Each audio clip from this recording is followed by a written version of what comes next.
नमस्कार सर्व पालकांचं मी गजानन गोरे आपल्या सैनिक स्कूल गायडन्स या युट्यूब चॅनलवरती सहर्ष स्वागत करतो.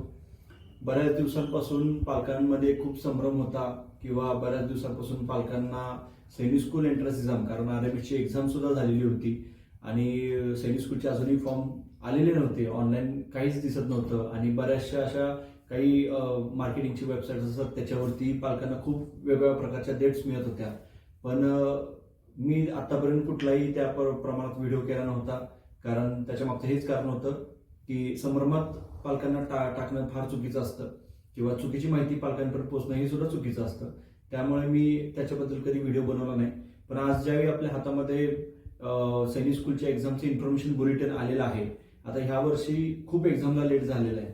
म्हणजे दरवर्षी एक्झाम ही जानेवारी महिन्यात होत असते.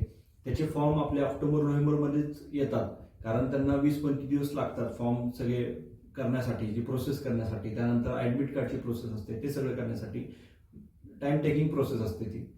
तर त्यामुळे आता मी लास्ट 1-2-3 दिवसापूर्वीच पालकांची मीटिंग घेतली होती आणि त्या मीटिंगमध्ये मी पालकांना सांगितलं होतं की ह्या आठवड्याभरामध्ये कधीही फॉर्मचं नोटिफिकेशन येऊ शकतं आणि तसंच झालं. फॉर्मचं नोटिफिकेशन आज आलेलं आहे आणि त्यामध्ये महत्त्वाचं म्हणजे आता काय केलेलं आहे की अजूनही त्यांनी एक्झामची डेट डिक्लेअर नाही केलेली. पण मी पालकांना सांगितलं होतं की फेब्रुवारी महिन्याच्या पुढे एक्झाम जाऊन देणार नाहीत.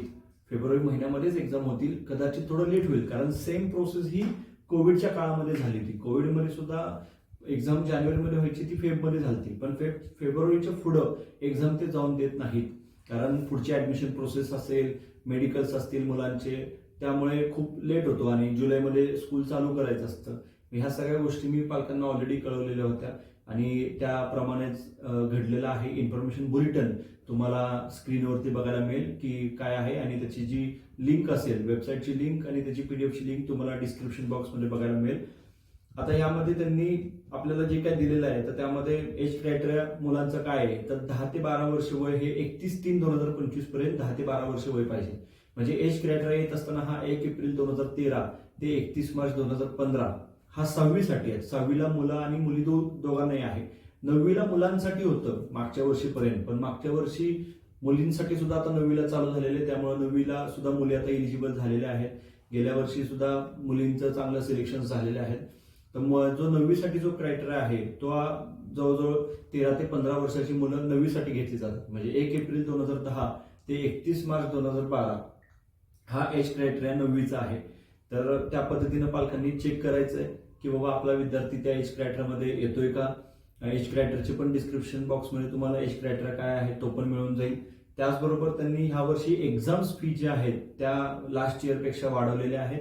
जनरल, ओबीसी, डिफेन्स आणि एक सर्व्हिसमॅन ह्यासाठी 800 रुपये फीज आहेत आणि SC आणि ST साठी 750 रुपये फीज आहेत, जे की गेल्या वर्षी 500 आणि 650 आणि 500 अशा एक्झाम फी होत्या. 24/12 म्हणजे आजच्याच डेटला त्यांनी फॉर्म भरायचं प्रोसेस चालू केलेली आहे. त्याचबरोबर लास्ट डेट ऑफ सबमिशन 13 जानेवारी आहे आणि लास्ट डेट ऑफ पेमेंट म्हणजे तुम्ही 13 जानेवारीपर्यंत फॉर्म सबमिट करू शकता. पेमेंट तुम्ही काय कारणास्तव एडिट करायचं असेल, काय असेल तर फॉर्म पेंडिंग ठेवला तर तो तुम्हाला लास्ट डेट पेमेंटसाठी जी आहे ती म्हणजे 14 जानेवारी आहे. कसं असायचं की थोडीशी एक्झामची जे फॉर्म भरण्याची डेट असेल ती वाढवली जायची, पण ह्या वर्षी शक्यता कमी आहे. आपल्याला फक्त 20 ते 25 दिवस हातामध्ये दिलेले आहेत त्यांनी, जसं मी मीटिंगमध्ये पण सांगितलं होतं की 20 ते 25 दिवसच मिळणार, कारण परत त्यांना प्रोसेस करून ऍडमिट कार्ड्स द्यायचे, त्यानंतर मग त्यांना एक्झाम्स कंडक्ट करायच्यात आणि ते सुद्धा फेब्रुवारीच्या आतमध्ये त्यांना ते करावं लागणार आहे, कारण ते मस्ट बी आहे असं आहे, कारण पुढची प्रोसेस परत लांबत जाईल. तर त्या पद्धतीनं जर बघितलं तर 14/1/25 पर्यंत तुम्ही जे पेमेंट फी ऑनलाईन भरायची ते तुम्ही करू शकता. त्याबद्दलचं पब्लिक नोटीस जी आता त्यांची वेबसाईटवरती आलेली आहे ती पब्लिक नोटीस तुम्हाला स्क्रीनवरती पण बघायला मिळेल आणि तुम्हाला डिस्क्रिप्शन बॉक्समध्ये पण बघायला मिळेल. आता ह्यामध्ये मेन महत्त्वाचा पार्ट असतो म्हणजे डॉक्युमेंट्सचा, की पालकांना डॉक्युमेंट्स फार महत्त्वाचे असतात. डॉक्युमेंट्स बरेच पालक त्या बाबतीत अवेअर नसतात किंवा माहीत नसतं, किंवा एखादं कोचिंग इन्स्टिट्यूट काही जॉईन केलं नसेल तर माहीत नसतं. तर त्याबद्दल थोडीशी मी इन्फॉर्मेशन देणार आहे. त्यामध्ये तुम्हाला एक ईमेल आय डी, जो तुम्ही ऍक्टिव्ह ईमेल आय डी जो असेल तो द्यावा लागतो. मोबाईल नंबर तुमचा जो चालू मोबाईल नंबर असेल तो द्यावा लागतो, म्हणजे तो तुमच्याकडे चांगला तयार पाहिजे. त्याचबरोबर विद्यार्थ्याचा फोटोग्राफ हा 10 ते 200 KB 10 KB ते 200 KBच्या मध्ये त्याचा आयडेंटिटी साईज फोटोग्राफ पाहिजे विद्यार्थ्याचा, ज्यावरती त्याचं नाव पाहिजे खाली, त्याच्याबद्दलचे पण डिटेल्स तुम्हाला व्हिडिओमध्येच मिळतील. त्या फोटोच्या खाली विद्यार्थ्याचं नाव आणि डेट, जी ज्या दिवशी फोटो काढला असेल किंवा तुम्ही नोव्हेंबर डिसेंबरची कुठली डेट त्या खाली टाकू शकता. त्याचबरोबर तुम्हाला लेफ्टचं थंब इम्प्रेशन लागतं, म्हणजे मुलांचा डाव्या अंगठ्याचा ठसा लागतो. तो जवळजवळ 10 KB ते 4 KB ते 30 KB मध्ये 10 KB ते 50 KB ची JPG फाईल लागते थंब इम्प्रेशनची. त्याचबरोबर कॅन्डिडेट सिग्नेचर आहे, आता व्हाईट पेपरवरती कॅन्डिडेट सिग्नेचर लागते, ती 4 KB ते 30 KB पर्यंत असते. त्याचबरोबर डेट ऑफ बर्थचं सर्टिफिकेट ते ओरिजिनल तुम्हाला लागतं. डोमासाईल लागतं. ह्या गोष्टी सगळ्या कंपल्सरी आहेत. डोमासाईल सर्टिफिकेट हे कंपल्सरी आहे.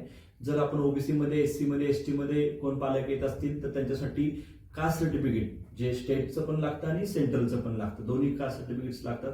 त्याचबरोबर जर डिफेन्समध्ये असेल तर रिटायर्ड असेल तर PPO फॉर्म असतो, PPO फॉर्मचे आपल्याला स्कॅन कॉपी लागते. किंवा मग जर सर्व्हिसमध्ये असतील, ऑन ड्युटी असतील तर मग त्यासाठी तुम्हाला सर्व्हिस सर्टिफिकेट एक येतं, त्याचं पण तुम्हाला त्या PDF मध्ये मिळून जातं किंवा ते सुद्धा तुम्हाला प्रोव्हाइड केलं जाईल. त्याचबरोबर आता ह्यामध्ये certificate from the principal certificate that the applicant is studying in अप्रोड न्यू सैनिक स्कूल. म्हणजे समजा न्यू सैनिक स्कूल मधलं जर कोण एक्झाम देणार असेल तर न्यू सैनिक स्कूल मधल्या प्रिन्सिपलचं एक लेटर लागतं, त्याचाही फॉर्मॅट मिळून जाईल.